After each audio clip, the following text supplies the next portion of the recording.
Can you believe the demon's name was? You know we're about to spoil this book. It's Pocus Hocus Chapter 4, the end of the first arc. And you know what that means. Abracadabros.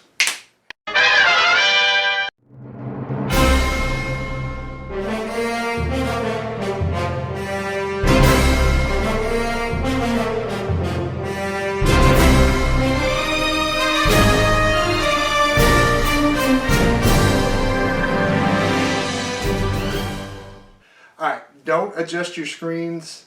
It really is me and Jay. He's back for a second review in a row. Crazy. I know, crazy. What's going on with this world? But yeah, you know it's Pocus Hocus Chapter 4. We had to come back and do this. This is actually my first time getting to be a part of any of the review videos. Just, I've unfortunately always been working. And then, of course, we had the big interview. And again, working, that's how it's happened. So finally, I'm free. I'm here. I get to talk about this book. So we're going to jump right into it. For anybody who does not know, this book is written by Alan Dunford, Will Rafford. Alan, you can never tag on anything. Art, Brian Bellondo. Colors by Jason Smith. And letters by Dave Superstar Lentz, the best in the game. Yes. So with that said, let's jump right into it. Yeah. So Jay, as you know, issue 3 ended right with "This Better Be Good" from the demon. Yep. Should we say his name? Should we? I don't think. You know, we might have to wait just a few minutes. Just a few minutes? Okay. So I will start this off by saying that Jason and Brian did their best work yet in the entire series. Really because of the fact that they changed tone so many times throughout the book. I want to say at least, and I say so many times, it was about 3 or 4, but you can see a clear change in the colors and the tone between what they were doing, and it was so good. Yeah. They are really becoming like one of the best art duos in comics, period. So yeah, this book pretty much kicks off right where issue 3 ends, where they finally find the demon and they are about to ask him for Pocus' soul back, and he goes, this better be good. That's literally what it is. His arms crossed, this better be good. You either better have my 5 souls, which means you're better than me, or you better have a good excuse to be here. Yeah. That's basically what he says. And then poor Emily. Poor Emily. She just gets dragged into it. Yeah. I'm still waiting. There's a bigger part that she's going to play. Yeah, I know it. I think volume 2 is where that's really going to start shining. Yeah. So yeah. So it starts with him going, "Where's my soul?" He wants it back. He goes, "But didn't you sign it over?" Blah, blah. He goes, "Yes, but now I want it back." So... And of course he has no soul. So it's basically now he's fighting him for it. It's literally, the hand starts to magic glow. The demon's ready to go. Oh, he even says, like, I've been waiting for this. Yeah. But wasn't it before that, though, he's telling him, well, first I lost it to this person, who lost it to this person, who got it from this person. This person had it for a little while, but then this person lost it, and then now I kind of don't really know where it is. That's true, except that happens after we find out what his name is. Because while they're having their little spat here, Emily kind of figures out something with the contract. So you basically see her do a big swipe, and she gets a blood sample from both of them. That's right. Falls on the page, and you learn that the demon's name is Hugo. Hugo! Yeah. Yeah, you can hear hand in the background with commentary. Hugo. So, I will preface this by saying Alan was nice enough to share something with me a while back, so I've kind of known the demon's name for a little bit. So I've kept this completely quiet until issue 4 came out. I just called him Steve. His name, yeah, we were like it's Steve. I wasn't actually that far off if you think about it. No. Hugo for a demon? Hugo, Steve. Awesome. Hugo, Steve. So yeah. So then, as Jay said, right as they find that out, that's when he's all got this sheepish grin on his face, and he's like, well, so what this ends up being is Pocus goes, where is it? And he goes, we have to, and this is about when that nice glowy white person shows up. I like to say the anglerfish demon. Yes. It literally, and this is where Brian really shines. It literally went from being just like almost an angel-looking person in all white to, as soon as they sniff out that Emily is a fresh, pure soul, it turns into a demon basically based on an anglerfish, and it gets more and more stuff of nightmares as the pages turn. And the crazy thing is, I watched Jason do a live coloring of this, and I was thinking to myself, this was before I knew what this thing was.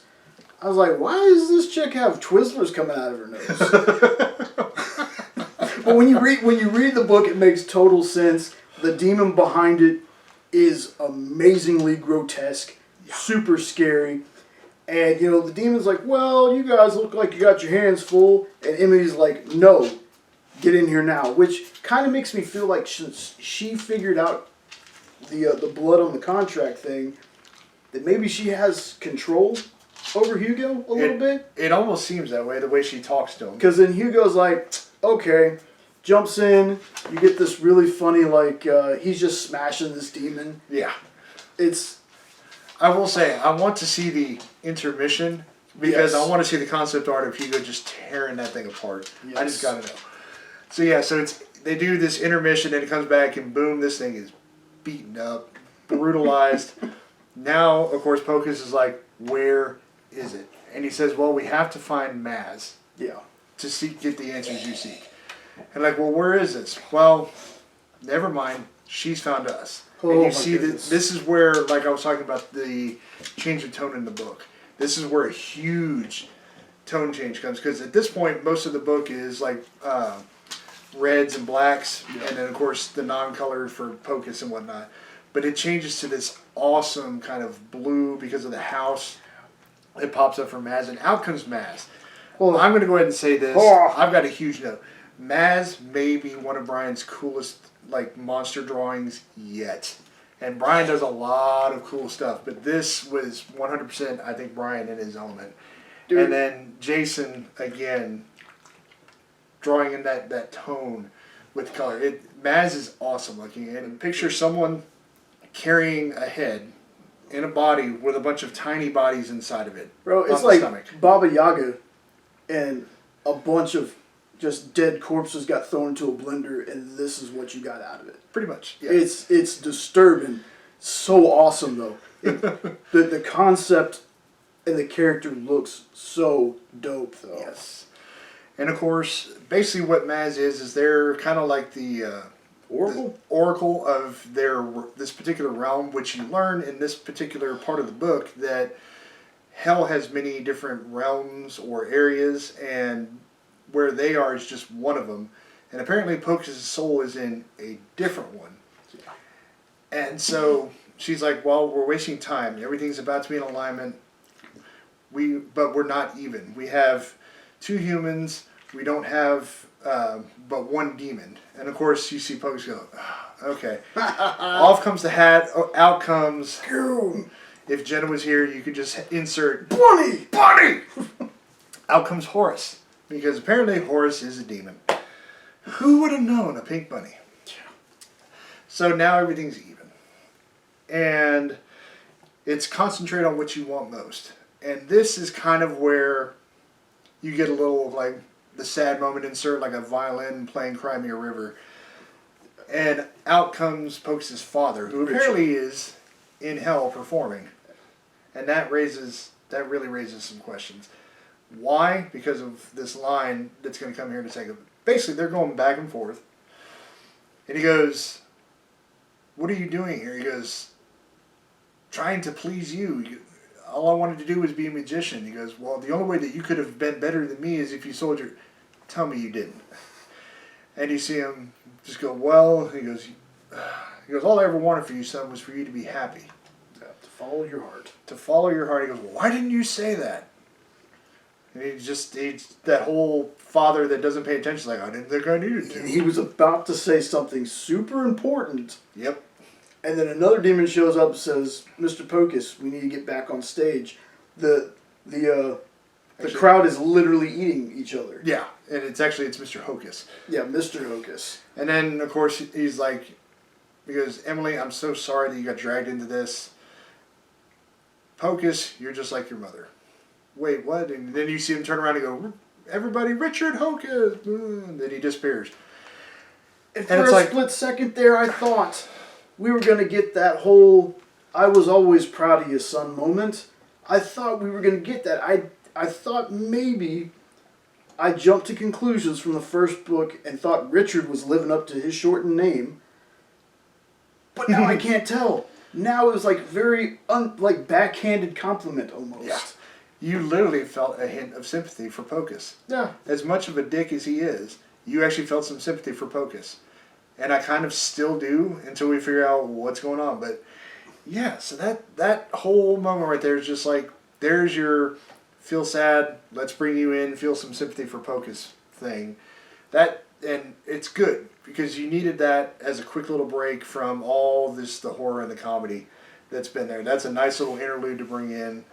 Again, Will and Alan just have a knack for bringing in small touches in each issue that are a little different from what's going on, because it's nice not to keep it going the same throughout the entire book. And they're really good with tone changes, I think, like that. Right, because then right after that, Pocus goes to say something else, and I don't remember exactly what he says. And the whole group, everybody there, from Horace, Hugo, Maz, Emily, all of them are like, "Focus, Pocus." Oh, right. We gotta try this seance again. They do, and they pull out Lilith, and I'm pretty sure it's that Lilith. Yeah, but she likes to be called Lily because it humanizes her or something. Makes her more approachable. There you go. Because Lilith. Why wouldn't you want to approach her? Oh, of course, So yeah, and basically I'm pretty sure she has Pocus' soul, and you just see Hugo sit there and go, "My God, that soul's been beaten to death," or something like that. Like, it's just so matter. He's just like, yeah. He's like, "My God, Watson." And then it ends with her basically saying, "If you want it, come get it." And opens up like this portal. And if I'm not mistaken, and I probably might be, there's an awesome cover for Pocus 4 that I don't think it's Hugo that's holding the globe, but there's another demon holding this globe that has Pocus and Emily in it. That looks almost like the portal that got opened. A little bit, yeah. I forget which cover that is, but that might be. No, that's not Brian's cover. I can't remember whose that is. But yeah, I know which one you're talking about. I think that might be alluding to that. Could be wrong. But the cool thing about this series is whatever page they end on, that starts the next book. Mm-hmm. That is the next page. That is the first page of the next chapter. My goodness, like, I have just got to say that this ride has been so awesome. Dave, thank you so much, because Dave is actually the one who sent me a list of projects he was working on at the time. I was scrolling through them. Yeah. I was scrolling through them, and something about Pocus caught my eye. So I was like, you know what? I think I'm going to check into this. And I read the first couple of pages on the Kickstarter page, the preview pages they usually post, mm-hmm. which is a great idea, by the way. Yes. And I was like, okay, this seems really cool. And ever since then, it's one of those, I have to get every issue. Alan and Will and the whole team are just amazing. And there's actually some news. If Sean has nothing else to say about Pocus 4, there's actually some news about Pocus. I can say the one thing at the end of this, or I can just preach on about Dave for a second if you want, whichever one you want. I can do it. Well, let's preach on Dave. Okay. We haven't done that in a while. So, when you talk lettering, because of Dave, I have started just paying more attention to lettering in books in general. And for whatever reason, I guess you can say I've become a lettering snob. But Dave really shined in this book because of the fact that in a lot of books I've seen where they're trying to do something different between characters, for whatever reason it does good, and then you have this one character that it doesn't make sense for, or they're trying to make their speech so different that it's hard to read. Dave in this book, though, literally is perfect. Hugo's speech is always in black with this really awesome blue, but it's still clear writing, so you get the idea, okay, demon speaking. Mm-hmm. Maz, if you remember, Maz is in this green kind of bubble. So Dave shows you how to cleanly kind of differentiate between characters in a good way, I think. Not in trying to make someone so different that it makes no sense with the rest of the book. It clearly fits the theme and the tone and the colors actually that Brian and Jason are doing. And it just goes to show that lettering is super important and why this team as a whole is one of the best in all comics. That is probably the best way you could have put that, man. I could have done it in a very long-winded way. Oh, that was perfect. This team is so incredible. They should be contractually obligated to only work with each other. Sorry, I mean you can sell pieces of your teams to other people for a little while, okay? Because Dave also belongs to the superstar team of the Four Color Fiends. Yeah, but he's also lettered Metal Shade. I mean, the list is literally. If we said it was this long when he showed him Pocus, Dave probably can't see over his stack of books at this point. There's no internet long enough to list all the stuff Dave works on. Okay, there's no internet that can do that. No. Live or otherwise. This book, again, this is great, and we're killed in what, book 3? Yes. We're killed in book 3. I know. We were only a very small part of the journey. Oh, the greatest thing that's happened to me in comics. I know. Honestly, I know. This book, it's in all seriousness, this book was great. I've reread it several times now. Now I don't have to mess with the issues because we got the trade. Oh, that trade's going to get worn out. And then I'll have to go back to the issues, and then I'll have to read the PDFs and probably wear those out too. How you can wear PDFs out, no idea, but I can probably find a way with this series. He'll just wear the tablet out so bad that I don't have to buy a new one. Finger just running right through the screen. Yeah, pretty much. Anyway, as you were saying, sir. So, after another book we're going to be reviewing very soon, Grandma Chainsaw. Yes. By the same team. Mm-hmm. Amazing. After that ships, they'll soon be launching a very quick Kickstarter with a very reasonable, very small funding goal, actually, of the Soulless edition of the Pocus Trade for Volume 1. It's the black and white, and there's also going to be an art book, I believe, that's a hardcover. Yeah, I think so. And what they did was, there's a black and white version of the comic, and they did that to just showcase Brian's art. What they're doing with this one, if I remember this correctly, is it's also going to have Dave's lettering in it. But that's it. There's not going to be any kind of color or anything like that. It's going to be Dave's lettering and Brian's art. Okay. When we get more information on that, we will definitely let y'all know. This is also a great opportunity to maybe get the trade if you missed the first campaign, because I want to say they also have the regular trade on here, but I can't remember, so don't quote me on that. Alan, when you see this video, dude, if you could just correct me down there in the comments. But anyway, I think it's a great opportunity. Oh, yeah. Just in case, if they do have the trades, if you missed it, pick it up. Very affordable. Yep. Like always, these guys, I don't want to say they undersell their stuff, but they have really great prices on their stuff. Very competitive with other Kickstarters, honestly. Completely agree. Completely agree. In a day where a lot of Kickstarters' average price now is anywhere from $17 to $20 for a standard issue, theirs are really, really reasonable at that. And then you can get your specialty covers, which is, in my opinion, I think specialty covers is when you start to get into the $20-some-odd range. That's my opinion. I realize in today's world with inflation and the paper shortage that things are a lot different when you're printing in a small type thing like that. You're not Marvel, DC, Scout, and all those people that can print hundreds, if not thousands, of copies. But take that for what you will. When we do say reasonable, the trade I want to say is about $30, $35 for the regular one. So that's extremely reasonable and on par with every really good trade that you can think of. So exactly.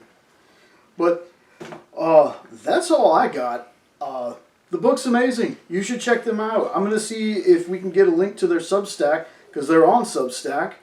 I want to say it's Top Hat Studios, but again, let me double check. We'll put a link, all that fun stuff in the comments. Hoss, anything else? Alan and Will can do no wrong. Period. End of story. At this point, they just can do no wrong. Truth. And you will find that out in our next review of their next book that Jay has already mentioned. Not to mention just a few others. We've seen a couple of other snapshots, snippets, however you want to put it. They have ideas longer than my arm, a list of ideas of what they're going to be writing. None of them sound bad. It's a great time to be a comic fan. Horror comics specifically, even horror comics that have some comedy in them. It is a great time to be a fan of those books right now. True, but it is also a great time to be a fan of Top Hat Studios and really see them start to come to life because, like I said, Grandma Chainsaw, issue 1 just got done. 2023 is going to be a huge year for them. Yes. So just keep an eye out because, as you know, we're going to do what we can to just completely push them. We're here for them. We're here for them. So yeah, that is volume 1 in its entirety. Again, perfect. I mean, I give it no bad grades. A+, 10 out of 10. We'll read again. Let us know what you think in the comments if you have read it. With that, also, please be sure to hit that thumbs up button, like and subscribe, hit that notification bell so that you can know anytime that we upload any future videos, as well as more Top Hat Studios content, because you know it will always be here. And as always, you stay safe, stay healthy. We will catch you next time. Later, everyone. Later, tons.